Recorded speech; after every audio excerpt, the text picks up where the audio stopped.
हिजाब पर जारी विवाद थमने का नाम नहीं ले रहा है। कर्नाटक हाईकोर्ट के हिजाब पर सुनाए गए फैसले के बाद भी ये विवाद दिन प्रतिदिन और बड़ा होता जा रहा है। इस मामले पर कांग्रेस और बीजेपी में तो लकीरें खींची ही थी, अब नौबत जजों को जान से मारने की धमकी देने तक आ गई है। लोकतंत्र में किसी फैसले को सही ना मानने और उसके विरोध में प्रदर्शन करना ये सभी का लोकतांत्रिक अधिकार है। लेकिन अब दक्षिण भारत से जो खबर सामने आई उसने सबको चौंका दिया। जिन जजों की पीठ ने 5 फरवरी को हिजाब को इस्लाम में गैर जरूरी बताते हुए फैसला सुनाया, उन्हीं को जान से मारने की धमकी देते हुए एक वीडियो सोशल मीडिया पर वायरल होते दिखाई दे रहा है, जिसके बाद पुलिस भी हरकत में आ गई है और तमिलनाडु पुलिस ने न्यायाधीशों को जान से मारने की धमकी देने के आरोप में 2 लोगों को गिरफ्तार किया है, जिनमें कोवई रहमतुल्लाह को तिरुनेलवेली में गिरफ्तार किया गया, जबकि एस जमाल मोहम्मद उस्मानी को तंजावुर से हिरासत में लिया गया। गौरतलब है कि कर्नाटक और तमिलनाडु में आरोपियों के खिलाफ कई शिकायतों के बाद गिरफ्तारियां की गई। पुलिस सूत्रों ने बताया कि इस सिलसिले में कई लोगों के खिलाफ मामला दर्ज किया गया है। अपने भाषण में आरोपी ने झारखंड में एक जिला न्यायाधीश के बारे में उल्लेख किया और कहा कि लोगों को पता है कि कर्नाटक के मुख्य न्यायाधीश सुबह घूमने के लिए कहाँ जाते हैं। आरोपी ने कहा कि अगर हिजाब मामले में जज की हत्या हो जाती है तो वो अपनी मौत के खुद जिम्मेदार होंगे। न्यायपालिका बीजेपी के हाथों बिक चुकी है। आपको बता दें कि ये विवाद हाईकोर्ट के फैसले के बाद भी शांत होने की जगह और बड़ा रूप लेता जा रहा है। हाईकोर्ट के फैसले के बाद भी मुस्लिम छात्राएं अपने स्टैंड पर अड़ी हैं कि वे बिना हिजाब के कॉलेज में नहीं जाएंगी। वहीं कुछ ही दिन पहले कोर्ट के फैसले से नाखुश होकर मुस्लिम छात्राएं बीच परीक्षा से उठकर चली गईं। उन्होंने हिजाब को इस्लाम में जरूरी बताते हुए कहा कि वो बिना हिजाब के परीक्षा नहीं देंगी, जिसके बाद उनके भविष्य को लेकर भी चिंता लोगों में बढ़ती ही जा रही है।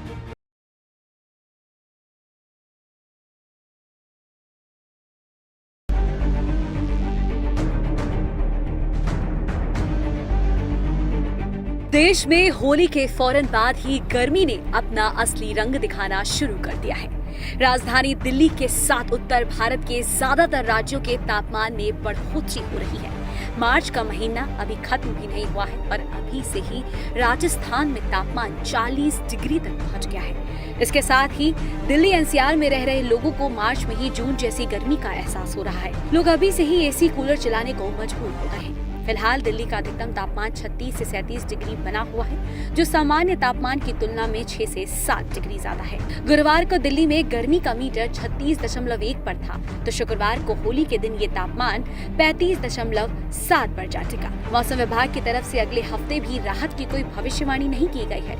उत्तराखंड, बिहार, यूपी, दिल्ली के साथ पूरे उत्तर भारत में गर्मी चौतरफा बढ़ने वाली है, जिसका असर दिल्ली वासियों पर भी देखने को मिल रहा है। लोग घर के बाहर निकलना नहीं चाहते हैं और जो मजबूरी में निकल रहे हैं वो अपने आप को पूरी तरह ढक कर निकल रहे हैं।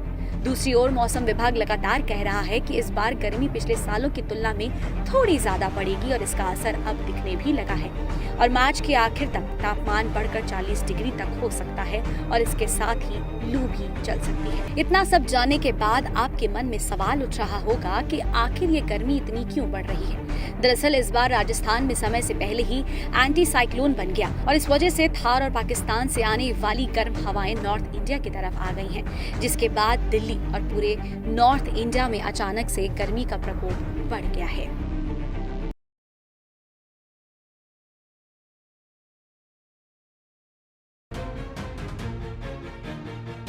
यूपी में 5 साल तक की उम्र के बच्चों को पोलियो से बचाने के लिए रविवार से पल्स पोलियो अभियान का शुभारंभ कर दिया गया है। 1 हफ्ते तक चलने वाले इस अभियान की शुरुआत कार्यवाहक मुख्यमंत्री योगी आदित्यनाथ ने गोरखपुर से की। इस अभियान के तहत 5 साल तक की उम्र के कुल 3 करोड़ 40 लाख बच्चों को पल्स पोलियो ड्रॉप पिलाई जाएगी। कार्यवाहक मुख्यमंत्री योगी आदित्यनाथ ने 20 से 28 मार्च तक चलने वाले पल्स पोलियो महाअभियान का शुभारंभ गोरखपुर से किया, जहां उन्होंने महिला जिला अस्पताल के सामने बच्चों को पोलियो ड्रॉप पिलाकर इस अभियान की शुरुआत की। इस अभियान की सफलता के लिए प्रशासन ने पुख्ता इंतजाम किए हैं, जिसको लेकर 1 लाख से ज्यादा बूथ बनाए गए हैं।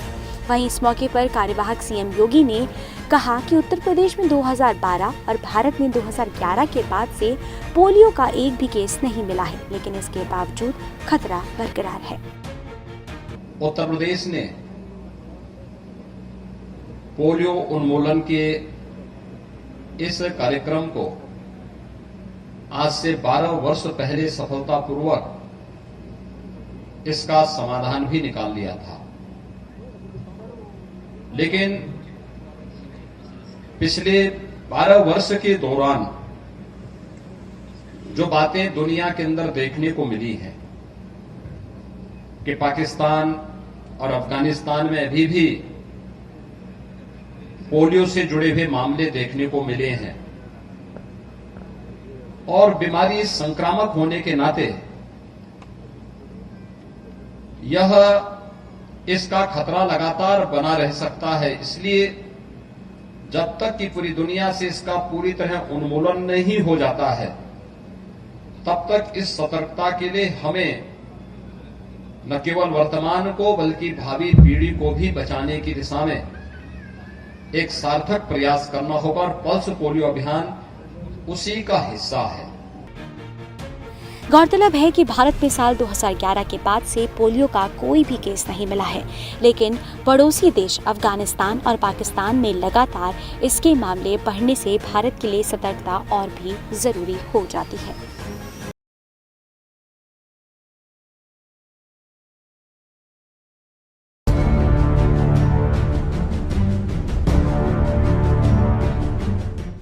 रूस और यूक्रेन के बीच जारी जंग का आज 25वां दिन है, लेकिन ये युद्ध थमने के बजाय और ज्यादा भीषण होता जा रहा है। यूक्रेन के राष्ट्रपति जेलेंस्की भले ही दुनिया भर के देशों से रूस पर दबाव बनाने और युद्ध को रोकने में मदद करने की गुहार लगा रहे हैं, लेकिन रूस के राष्ट्रपति व्लादिमीर पुतिन की मंशा कुछ और ही है। इसका इशारा उन्होंने युद्ध के मैदान में हाइपरसोनिक मिसाइल की एंट्री कराकर दे दिया। कभी रॉकेट, कभी मिसाइल तो कभी टैंक। पुतिन यूक्रेन को तबाह करने के लिए किसी भी हथियार के इस्तेमाल से हिचक नहीं रहे हैं। पुतिन का प्लान है यूक्रेन का सर्वनाश, लेकिन पुतिन का प्लान सिर्फ उतना नहीं है जितना कि दिख रहा है। तबाही की तैयारी इससे ज्यादा की दिखाई दे रही है, इससे कहीं ज्यादा बड़ी है। पुतिन की तैयारी अब न्यूक्लियर वॉर यानी कि परमाणु युद्ध की है। जी हाँ, आपने सही सुना। पुतिन का अगला प्लान परमाणु युद्ध है। यूक्रेनी मीडिया की माने तो वहां के टॉप अधिकारियों के मुताबिक पुतिन ने हाल ही में न्यूक्लियर वॉर इवैक्यूएशन ड्रिल करने की मांग की है।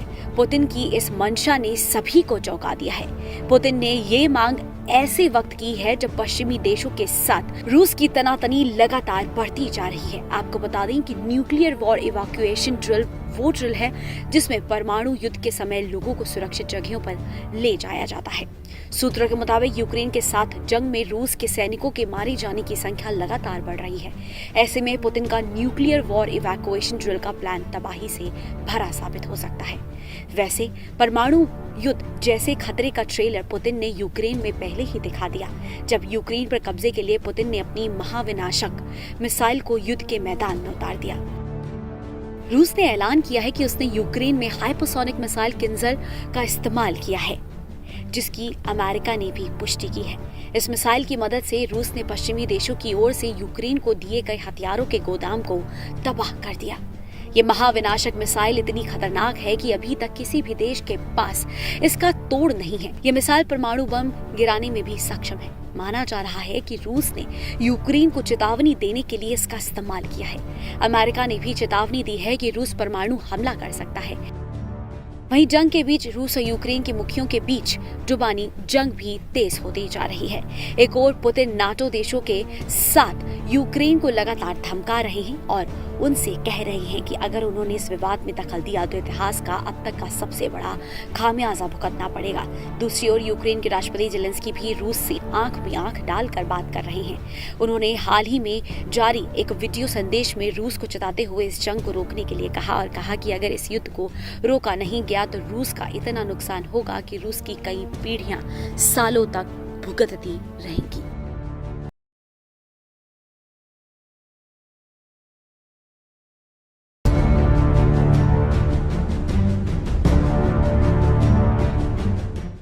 बिहार की सियासत में आए दिन उतार चढ़ाव देखने को मिल रहे हैं।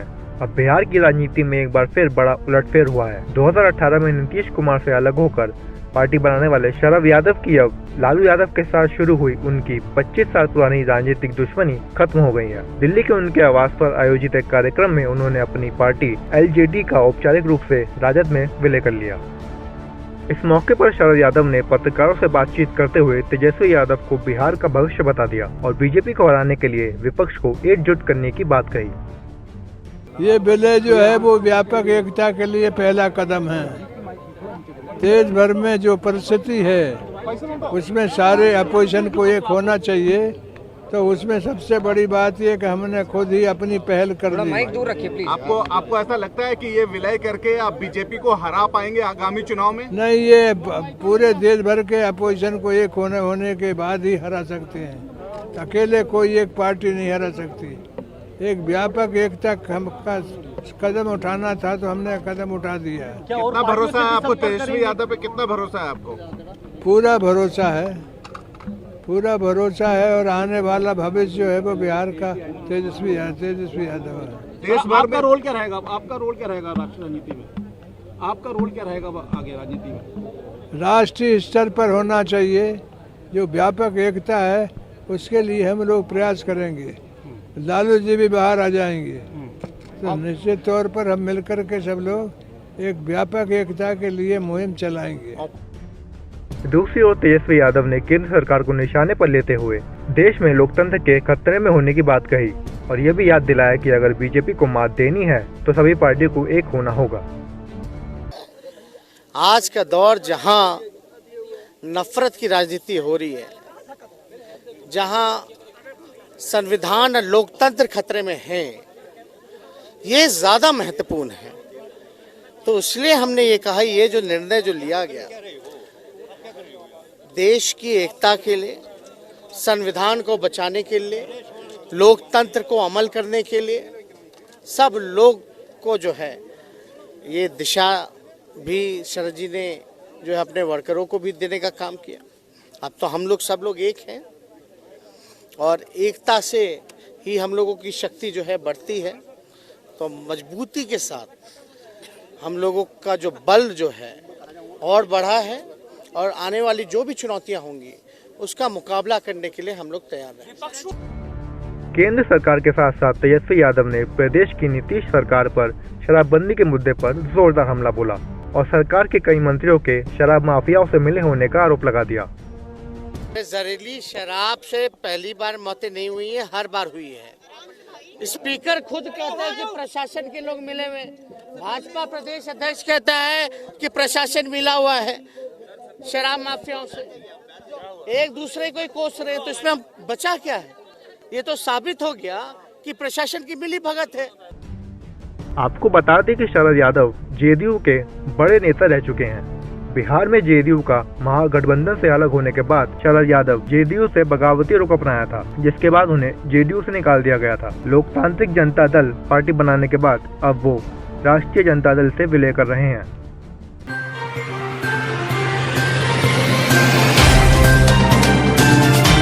Subscribe now and press the bell icon. Never miss an update.